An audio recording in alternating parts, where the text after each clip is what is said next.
Welcome, Chunky Cast viewers, to the dumbest idea I've ever had. We are going to spend the next 12 days talking about a series about some dude who decided to kill a bunch of people for no reason.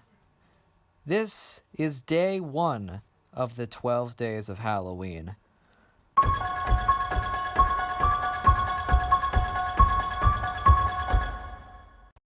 I grew 2 feet. This is the high point in the series. Why, yes.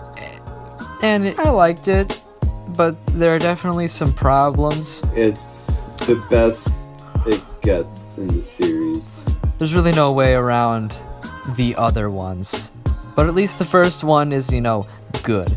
Yeah. So let's just start off with the plot. So the film starts out and it takes place in 1963. It starts off with a fantastic POV shot of this house, which becomes a very, very special landmark in Halloween history. What's interesting to note is that this was actually the final shot of the house used for the film because it was an actual abandoned house. So they refurbished the thing for that one shot, and they tried as hard as they could not to film anything that they hadn't done because the only thing they refurbished was what's seen on the camera. So, was that the last scene they filmed? I'm not sure if it's the last scene they filmed, but it's definitely the last scene they filmed involving the house. Because I don't really see a point in, refurbishing a house just to destroy it again. Well, obviously they wouldn't do that.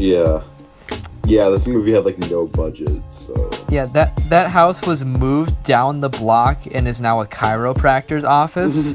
So the same house where that little kid killed his sister is now a place where you can go see a doctor and he'll crack your back. Oh yeah, a little kid killed his sister. Yeah, that's kind of important. Spoilers, it's a little kid that's the POV. But he's watching his sister get a little consensual with her boyfriend. Yeah. And eventually they go upstairs to do some things. 1 minute and 8 seconds later, they're done. What's the point? I mean, taking the clothes off must have taken at least 10 maybe 20 seconds.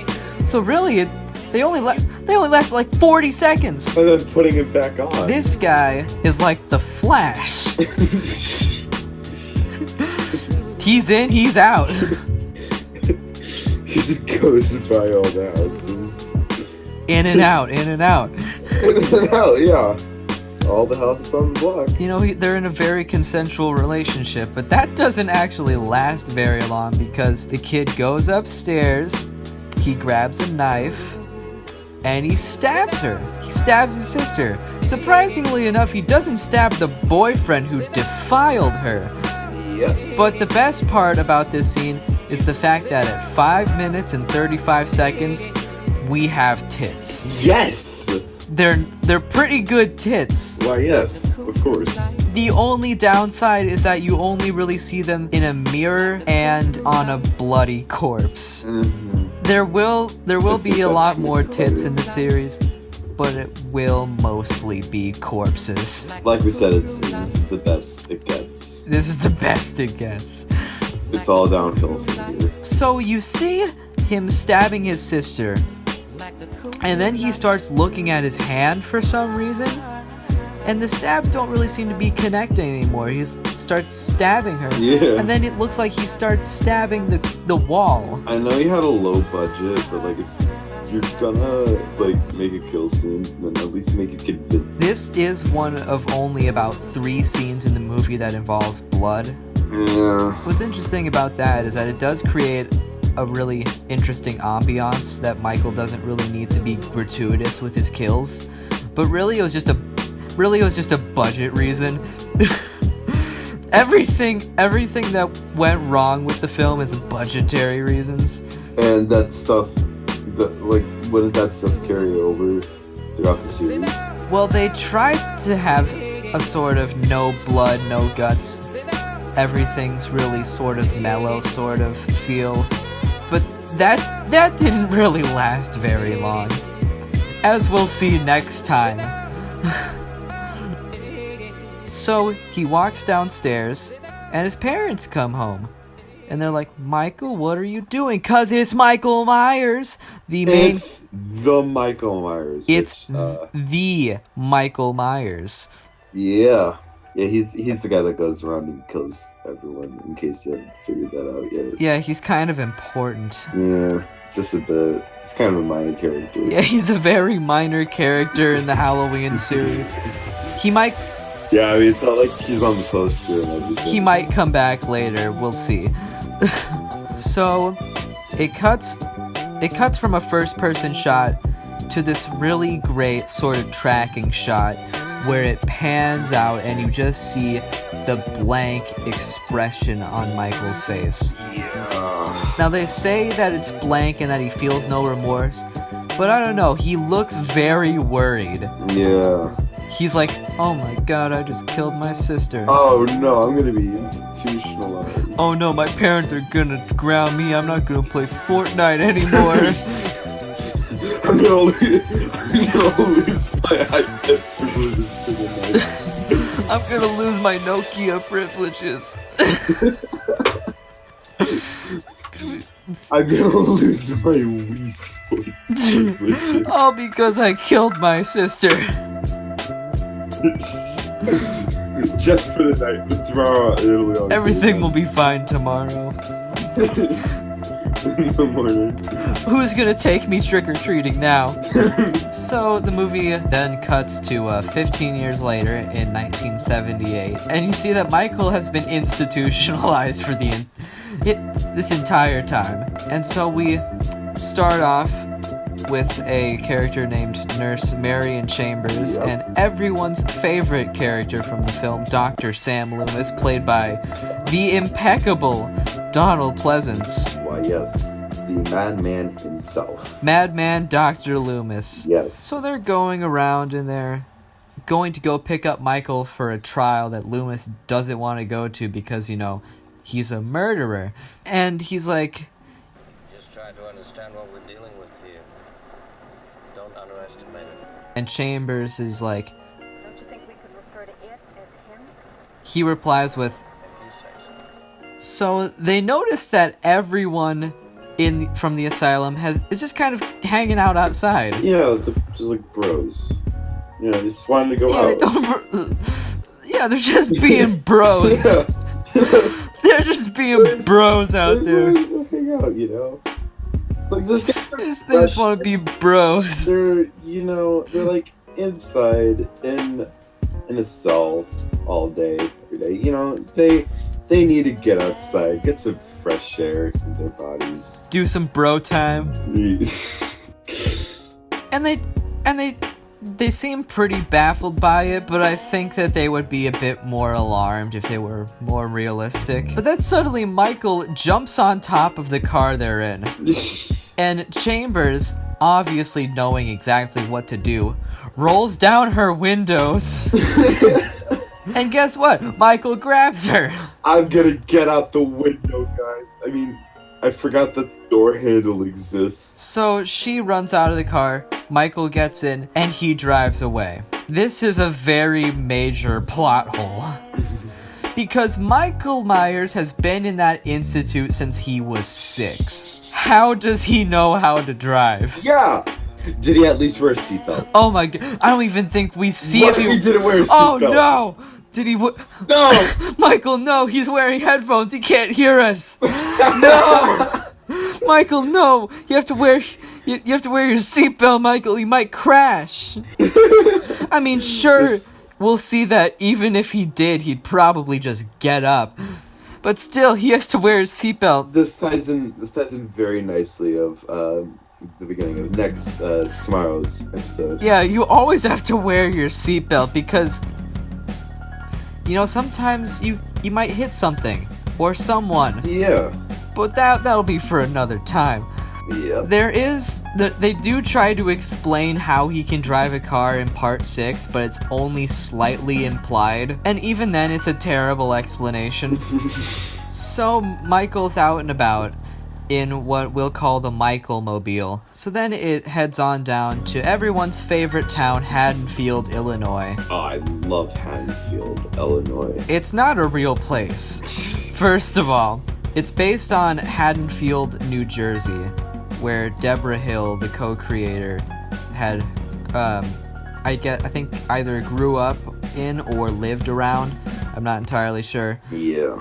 But basically, we get introduced to everyone's favorite character, Laurie Strode, played by Jamie Lee Curtis, daughter of Janet Leigh from Psycho. That will actually be kind of important later. The Psycho part? Yeah, interestingly enough, but that's a ways away. Alright. So she has to go drop off a key in the Myers house, which is now abandoned, because her dad is trying to sell it to this little couple. But the thing is that in those 15 years, they haven't done a single thing to refurbish it. It's abandoned and it's just broken and torn down. If you're the one that's like in charge of it, don't you think it's your responsibility to, keep the fort down? Maybe just put some furniture in there. Call it a fixer-upper. Yeah, get HGTV on this. Yeah, get the Property Brothers on this. I can't tell them apart, but one of them will do it. So, Laurie has to go return the key, or she has to go grab the key, put it under the mat, so that when her dad shows this couple the house, that he can get inside. And what she doesn't notice is the fact that Michael Myers is just kind of standing right by the door. And it's like a screen door, so I don't know how she couldn't see him. Yeah. And she's also walking with Tommy Doyle, who's the little kid she babysits. Once again, something that will be brought up in Part 6. Part 6 tries to bring so many things together, and it just fails on all accounts. In the director's cut, or in the producer's cut, or? Both. Oh boy. Now that Laurie has put a key under the mat, Michael has decided that she's his target. Alright. I don't know why. Michael is weird. According to some people, he has autism. See, Michael doesn't talk because he has autism and he just can't communicate. One of the most difficult things when talking about this slow, methodical movie is that around this time, there isn't really much more to talk about until things really start going. So Loomis and Sheriff Brackett decide to go to the old Myers house to see if Michael has been there, and he has. And he killed a dog, and ate the dog. Not a dog. So they go upstairs, and they go see Judith's room, and they see that this is where she was killed, and then a jump scare happens, and it was glass breaking. Yeah, it was glass brick. Something broke the glass. I don't even remember, but that freaked me out, and that was just a cheap jump scare. Yeah. But that's not why we're here. We're here because Loomis has a very nice little monologue. I met him 15 years ago. I was told there was nothing left. No reason. No conscience, no understanding, even the most rudimentary sense of life.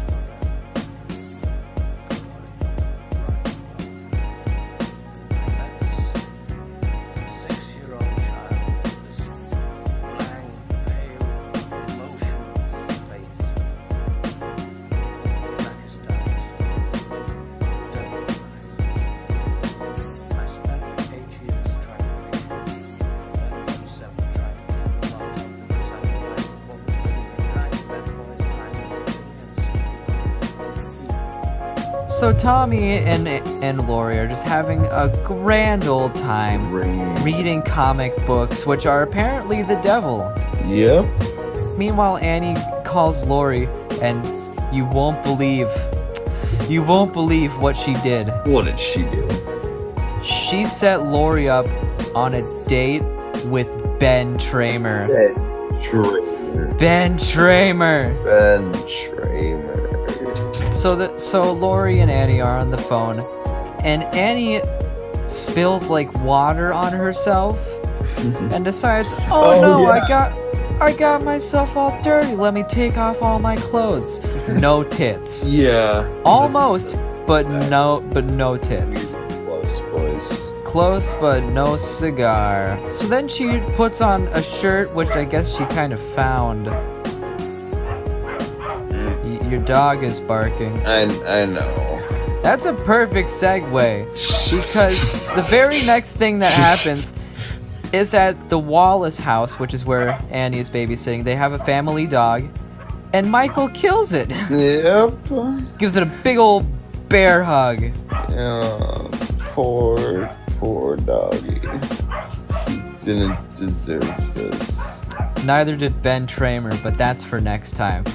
Anyway, so Lori and Tommy are just hanging out watching The Thing, which was remade by John Carpenter in the 80s. Meanwhile, Annie decides to wash her clothes using not Tide Pods, but like actual detergent. So Annie is in this shed. Lindsay Wallace is just watching The Thing. Michael has the perfect opportunity to kill her because Lindsay doesn't care and Annie's in this shed. But you know what he does? Nothing. She's practically giving him this kill because she gets stuck. She gets stuck in between this window and the opening to the outside. And Michael just doesn't kill her. So then Annie decides, you know what? I am going to have sex with my boyfriend in the house of the family whose kid I babysit. So she brings Lindsay over to Tommy's house and goes back to get in the Wallace family's car, I think it might be hers. But then she notices that the windows are a bit foggy, and she's like, what's happening? And then Mikey Myers shows up and finally kills her. He had so many opportunities to do so, and he finally did it. She had a perfect death face, cross-eyed, looking like, oh no, I died. So what to do? I don't know, watch The Thing. Tommy sees Michael doing things, but since he's a little kid, no one believes him. So then Linda comes back with her boyfriend Bob, also about to have sex in the Wallace house. Well, she didn't do it, so I'll do it, I guess. But why would you and your boyfriend decide to go have sex in the house where your friend is babysitting? And also Michael's there. He watches them. But thankfully, there is a cut. So it's assumed that it lasted longer than a minute and 8 seconds, like what Judith did. So Bob's, I just want to say that I don't like Bob as a character. He kind of sucks. You don't like who? Bob, the boyfriend. Bob. Oh, is that the other guy? Oh. Linda's boyfriend. I'm also not a big fan of Linda because she smoked a cigarette in the bed of Lindsay's parents. It's just, it gets really convoluted, but still, she's ruining her lungs. How dare she disobey the law? So Linda says, hey Bob, grab me a beer. Now, if she's in high school, she's probably like 18 maybe. Yeah. She's not 21. When Bob comes into the kitchen and tries to get some beer, Michael Myers grabs him, chokes him, and he stabs him up against a wall, and he just kind of sticks there. Michael does one of his head tilts that'll become his staple. Yeah, the head tilt. Bob was a great wall decoration. It was pretty good. It was a pretty good kill. Yeah. Basically, it was Michael admiring what he had done. Michael puts on a bedsheet and puts on Bob's glasses and pretends that he's Bob dressed as a ghost. And ladies and gentlemen, at 1 hour, 3 minutes, and 28 seconds, there are more tits. Yeah. These aren't as good, but at least you get to see full shots. Linda doesn't really suspect anything suspicious, even though Bob doesn't really say anything. Mostly because he's not Bob, he's Michael. So Linda decides to call up Lori. Meanwhile, Michael finally walks up over to her and chokes her with the phone cord. I actually really like this kill, mostly because I don't really like Linda as a character. Yeah. So the fact that she's gone is completely fine. Yeah. So Lori notices that maybe there is something going on. So she decides to head on over to the Wallace house to see what's happening. And she runs upstairs and she sees Annie's dead body with Judith's gravestone. Remember he stole that? Yeah, we were more focused on the fact that Lori did a weed. Yeah, we focus on the important stuff here at Chunky Cast. Yeah. Here at Chunky Cast, we skim over the unnecessary Here at stuff, Chunky and we get right to all the important parts that everyone cares about. Right to the action, right to the anti-drug propaganda. Right to the action. But then she sees Bob, who's hanging upside down. Yeah. Somehow. And then she finds Linda's body, who's in a cabinet all stuffed up, but Michael didn't even have the decency to put her shirt back on. Oh, come on. And then the grand finale, the ringmaster himself, Mikey Myers, shows up and stabs her right in the arm.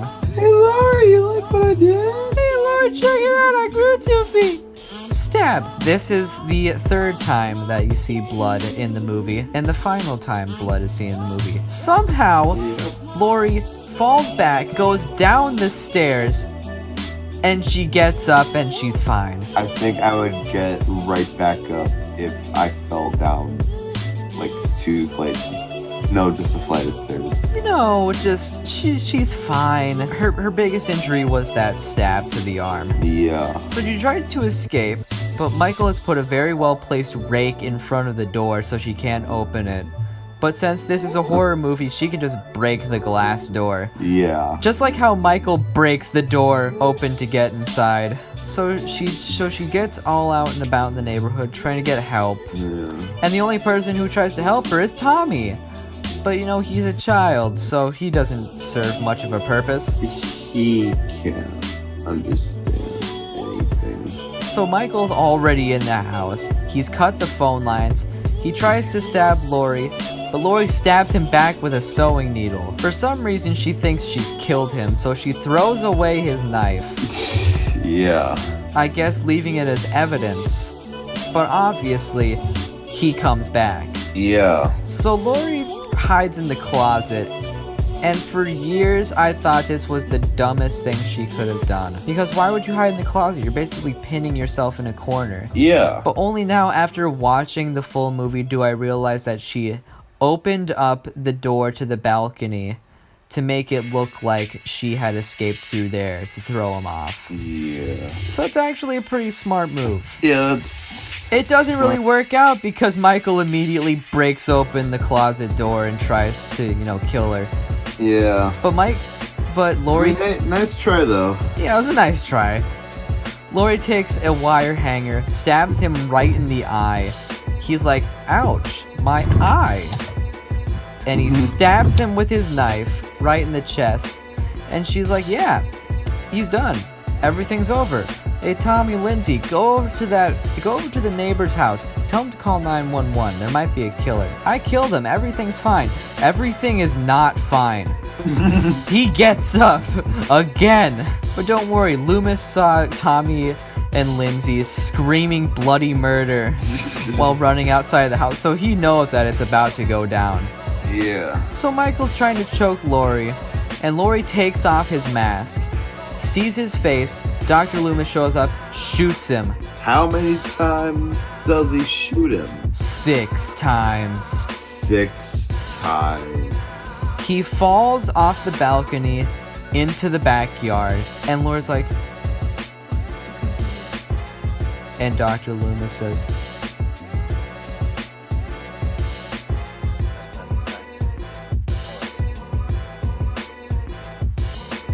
And he looks outside. Guess who isn't there? Michael is no longer there.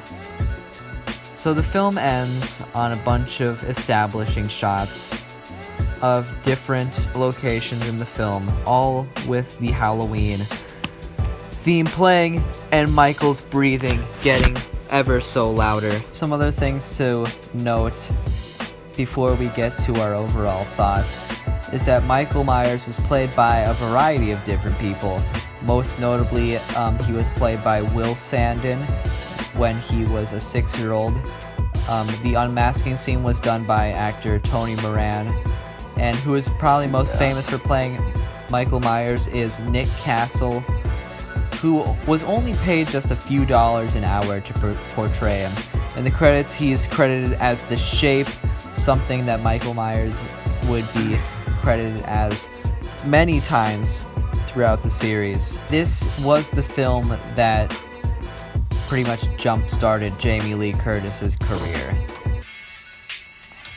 And it definitely isn't the first slasher film, but it definitely popularized the genre. It might as well. It might as well have been, because it's the quintessence of a slasher film. Yeah. There were many others throughout the 80s and 90s, but mostly the 80s. But nothing ever really captured Halloween. But like we said, This is as good as it gets. We'll have to see when we watch the new one. But right now, this is as good as it gets. I'm really hoping the new one is gonna be, good. So now we'll be getting down to the nitty-gritty of this. We'll be ranking 5 different elements of the films on a scale of 1 to 5. This is in descending order of how important they are. Plot gets a 5. Yeah. Just because the sequels rehash this thing so many times, but the fact that this was the original. This wasn't really done ever before. It was tried a few times in the past, like with Texas Chainsaw Massacre and Black Christmas, but it was really perfected here, where someone comes to a place and he kills some people, and there's a final girl who comes back and defends herself, and they think they stopped the killer, but then he comes back. This film created tropes, and that's why the plot gets a 5. Yep. Characters get a 4, pretty much just for Linda. Yeah, Linda's... And for as little as we see of Bob, he wasn't a very good character either. But his death was really good. Yeah, it was the best death in the movie. Yeah. Tits gets a 3. Just because the best hits were... sure, the best hits were in the beginning, but at the same time, they weren't really shown too much. And even if they were a bit uncomfortable since it was a dead body. Linda's weren't too good. There was a very big gap between tits and tits. Kills gets a 4 because there are 5 kills, and I just chose which ones I liked. And just Bob's is cream of the crop in this. Bob has a great death. Just the way that Michael, how he admires. Michael looked so proud of what he had done. He was probably thinking, Hey mom, check it out. I grew 2 feet, but look, I killed the guy. He's on the wall. I hung it up all by myself. Oh, that's great, sweetie. The only kill I did... You gotta get ready for soccer practice. The only kill I didn't like was the mechanic. Just because you don't really see what happens. That was kind of there. It is it is the second time you see blood, but aside from that, there isn't really much to see. Acting definitely gets a 4 just because Donald Pleasance is great, and he will be great throughout every film that he's in. Jamie Lee Curtis is great. I especially like his role in H2O. Oh yeah. That was his best work. Jamie Lee Curtis is great. Nancy Loomis, which isn't her name, as Annie, she was really good. Linda, or PJ Souls as Linda, I think that was just a writing issue, but I think that she portrayed her character as best as she could. The only reason why it's getting a 4 is because there are a lot of hokey moments, especially in the beginning. Totally. Because for some reason, Loomis has an American accent in his first scene. That's not really... There isn't really a reason why he has it. Also, totally. The child acting was pretty good overall, too, which is really rare in pretty much any film. Blank expression on Michael's face. That was good. But, just some bad moments here and there kept it from getting a 5. Alright, so using the weighted average, using the pie chart already mentioned, Halloween gets a 4.2 out of 5. Yep. Next time, when we return tomorrow, we'll be talking about Halloween 2, the night that Michael came home, again, but more. But we'll find out what happens when Laurie is taken to a hospital and Ben Tramer gets more screen time tomorrow. But until then,